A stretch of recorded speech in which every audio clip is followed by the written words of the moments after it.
Bonjour à toutes et à tous, je suis ravie de vous retrouver dans Smart Éducation, votre magazine hebdomadaire dédié aux nouveaux métiers, nouvelles formations, nouvelles pédagogies, également aux nouvelles technologies de l'éducation. Focus aujourd'hui sur une école récente mais qui a su se faire une réputation, notamment grâce à la qualité des carrières de ses alumni, la Financia Business School. Comme son nom l'indique, elle est spécialisée dans la formation au métier de la finance. L'école mise notamment sur l'alternance, une forme de recrutement qui devient de plus en plus courante dans les banques, les sociétés de gestion et les compagnies d'assurance. On en parle aujourd'hui avec son président fondateur, Alfonso Lopez de Castro. Il est notre invité. Bonjour. Bonjour. Merci beaucoup d'être avec nous aujourd'hui, Alfonso Lopez de Castro, dans cette émission. J'aimerais d'abord, si vous le voulez bien, qu'on revienne un peu sur votre histoire.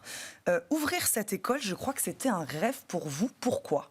Oui, alors, déjà, c'est vrai qu'ouvrir une école, c'est pas anodin. Hein. C'est aussi un acte entrepreneurial, mais qui est un petit peu différent. Et je pense que c'est un des plus beaux projets, parce que le métier d'une école, c'est transmettre du savoir, et donc pouvoir travailler dans ce domaine, ça donne vraiment un sens à soi-même.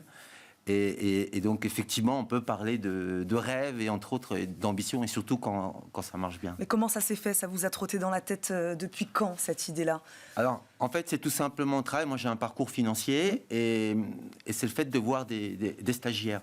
Alors, souvent, je voyais des stagiaires de très, très grandes écoles, et je voyais c'est toujours un peu les mêmes profils, social, un petit peu les mêmes parcours. Et on discutait un petit peu de l'augmentation du prix de l'éducation, comment se former. C'est vrai qu'aujourd'hui, il y a une barrière quand vous avez des écoles qui sont à 15 000, 20 000 euros l'année. Si vous avez 2 ou 3 enfants, vous faites vite le calcul, une scolarité pour une famille, ça peut coûter entre 100 et 200 000 euros. Donc, c'est vraiment très cher. Et puis, il y avait cette situation du stage qui ne dure que 6 mois. Et donc, souvent, quand j'avais un jeune, quand il était formé, au bout de 6 mois, à peine, il partait. Et donc, je me suis dit, il faut que je trouve une solution pour comment trouver une solution au financement de la scolarité, pour que les gens qui sont motivés, qui veulent travailler dans la finance, trouver une très bonne formation, sans avoir cette barrière du paiement, et comment leur faire acquérir de l'expérience et du réseau social, je dirais, en entreprise.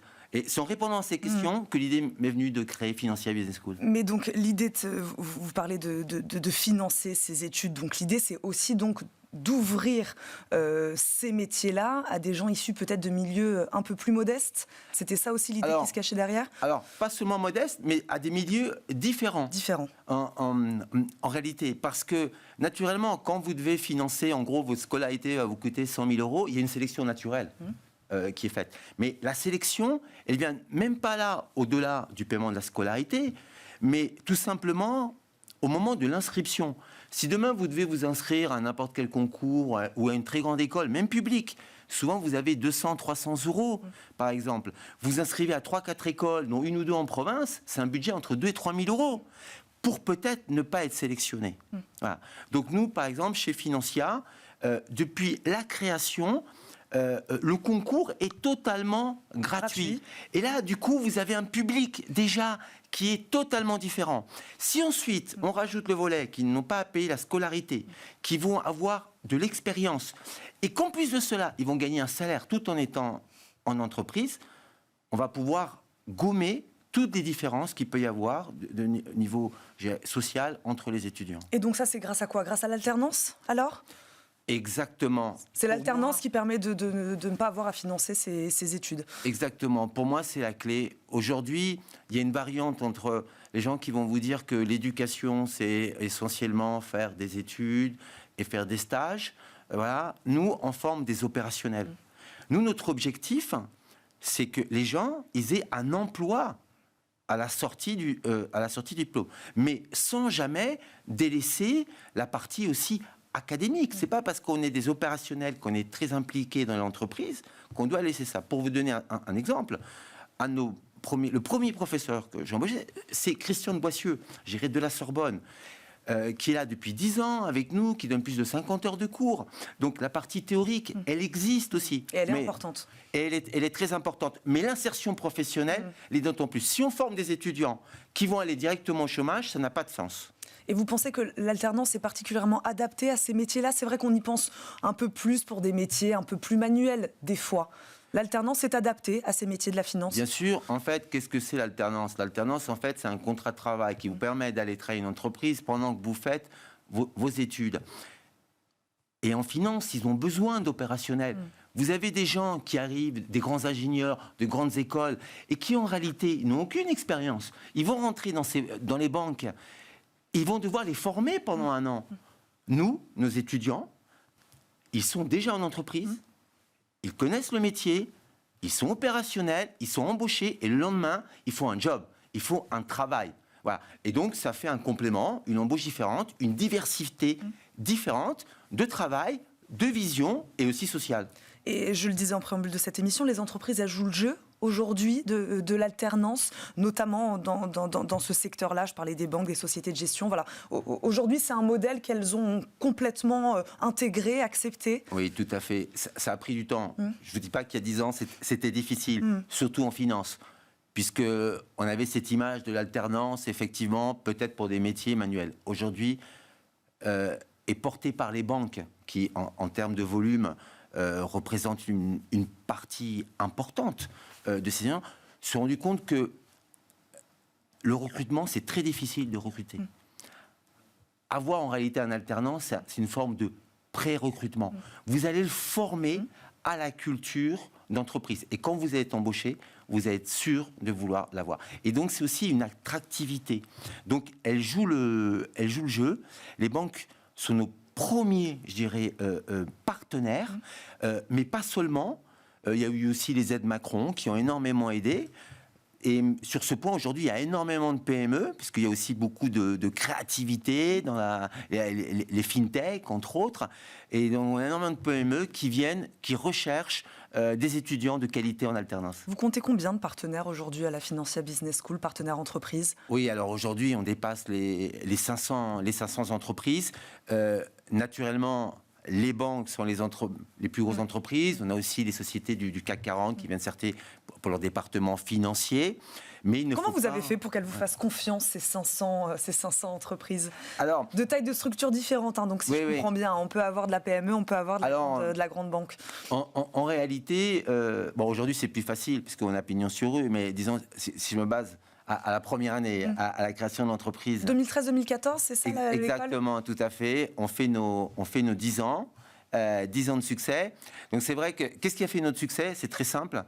En fait, c'est nos étudiants, en réalité. Parce que, c'est vrai, on a des grands professeurs, on a un enseignement, mais comment on mesure la qualité ? Comment on mesure la qualité, je dirais, d'une école ? Pour moi, il n'y a qu'un seul critère, c'est de regarder les alumni, en réalité. Quelles fonctions ils ont, quel métier ils ont obtenu. Et en réalité, c'est eux qui ont convaincu. Nous, on les a formés, nous, on les a aidés, nous, on les a préparés. Comment s'habiller, comment se présenter, comment trouver une alternance. Parce que c'est là la difficulté. Une fois qu'on a trouvé l'alternance, on a fait une partie du parcours.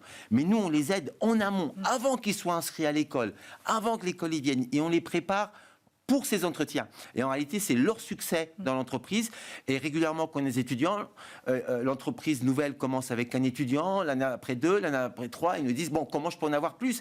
Et ils viennent à nos job dating, rencontrer dans l'école nos étudiants et les sélectionner. Mais d'ailleurs, on ne l'a pas dit, Alfonso Lopez de Castro, pour ceux qui nous regardent, à quel métier vous les formez ? Quel métier ils font aujourd'hui, ces alumni, justement ? Concrètement, voilà, donnez-nous quelques exemples. Oui, alors, Financia, donc c'est l'école de la finance, donc on couvre le champ, je dirais, de toute la finance. Donc, ça peut être à des métiers très concrets. Gestion de patrimoine, par exemple, donc ça, dans la banque ou chez les indépendants, à l'immobilier, mais l'immobilier géré financier, entre autres, comme chez un promoteur, comment calculer le coût d'acquisition d'un terrain, chez un asset manager, comment évaluer les biens, l'audit, le contrôle de gestion, souvent qu'on retrouve dans les grands groupes, l'audit, je dirais les Big Four, la conformité, où nous sommes première formation en France, donc ça concerne tous les moyens de paiement, il y a vraiment un potentiel, je dirais, qui est très élevé. Les métiers de la finance de marché, donc en salle de marché, des fonctions support. On a des étudiants qui travaillent dans le monde entier, des alumni qui sont à New York, qui sont à Singapour, à Shanghai, énormément, une grosse communauté à Londres, je dirais, au Luxembourg. La finance d'entreprise, voilà, tous les métiers de l'analyse, analyse crédit, bref. Si vous êtes intéressé par les métiers de la finance, et vous êtes intéressé par l'alternance, Voilà, c'est ça, c'est chez Financia que ça se passe. Vous en parliez tout à l'heure de l'importance aussi, évidemment, de la partie théorique de la pédagogie. Quand cette école, vous l'avez créée aussi avec des experts en finance. Il faut aussi des experts de la pédagogie, j'imagine, quand on crée une école. Je crois que vous avez d'ailleurs un comité scientifique au sein de l'école. Est-ce que vous pouvez un peu nous en parler ? Comment ça s'est construit aussi, tout ce parcours de formation ? Exactement, chez Financia et puis généralement dans les écoles, c'est vrai que vous avez des directeurs de programme, entre autres, qui sont en pointe, qui sont à la recherche.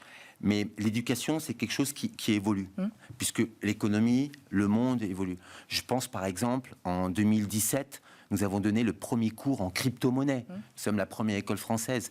Nous avons fait un record, nous sommes cités dans les publications américaines, par exemple chez Wharton, et encore récemment, nous avons été la première école en Europe, et voire même mondiale, à avoir accepté le Bitcoin. Et naturellement, on évolue, comme aujourd'hui la métaverse, en fait. On a un campus en métaverse. Comment on fait ces évolutions avec un comité d'experts ? Voilà. Et donc, on avait besoin de ça, un comité fort qui vienne nous guider et faire évoluer les cours, parce que le secret, il est là, collé à son temps. Et naturellement, on a Christian collé Boissieu, à son temps, collé aux besoins du secteur. Tout à fait. Il est composé de qui alors ce comité ? Alors, des personnes que j'apprécie énormément, des grands experts, donc Christian Boissieu, Gérard Beckerman, qui est entre autres le président de l'affaire, mais qui était pendant plus de 20 ans directeur Assas du master, entre autres, banque et finance, et qui nous conseille énormément et nous aide. Philippe Rimbourg aussi, qui est à la Sorbonne, entre autres, à l'ESCP. Et puis, donc ça c'est pour le côté théorique, universitaire, qui est très important pour nous. Et ensuite, on a par exemple Véronique de Pompignan qui vient nous aider sur la partie ressources humaines, qui sont le domaine, entre autres, d'activité. Et donc, on a accompagné de professionnels, entre autres de terrain. Et je pense que c'est l'équilibre de ce mix qui fonctionne entre un monde universitaire qui s'ouvre sur un monde professionnel et vice-versa. Merci beaucoup Alfonso Lopez de Castro d'avoir répondu à nos questions. Il nous reste une petite minute, donc j'avais envie de vous poser une question. C'est une question que je pose un peu à tous mes invités cette année. Votre vision, votre modèle éducatif idéal, je ne sais pas, vous allez peut-être me dire l'alternance. Voilà, en quelques mots, il nous reste quelques secondes. Je ne sais pas, si vous deviez décrire aujourd'hui votre modèle éducatif idéal, ce serait quoi ? Alors, l'idéal, c'est ce qu'on essaie de faire, je dirais, au quotidien déjà, tous les jours. Mais pour moi, c'est un modèle évolutif qui répond aux demandes. Nous, ce qu'on veut de là, une école, c'est pour essayer de réaliser le rêve de nos étudiants. Voilà. Et qu'ils puissent coller au marché et donc leur trouver ce fameux emploi. Mon job, c'est d'abord leur trouver un job. Et ben voilà, on va terminer là-dessus. Merci beaucoup Alfonso Lopez de Castro d'avoir répondu à nos questions. Je rappelle, vous êtes le président fondateur de la Financia Business School. Merci beaucoup d'être venu dans cette émission aujourd'hui. Merci à vous de nous avoir suivis. On se retrouve évidemment très vite la semaine prochaine pour un nouveau numéro de Smart Éducation. À très vite. Salut.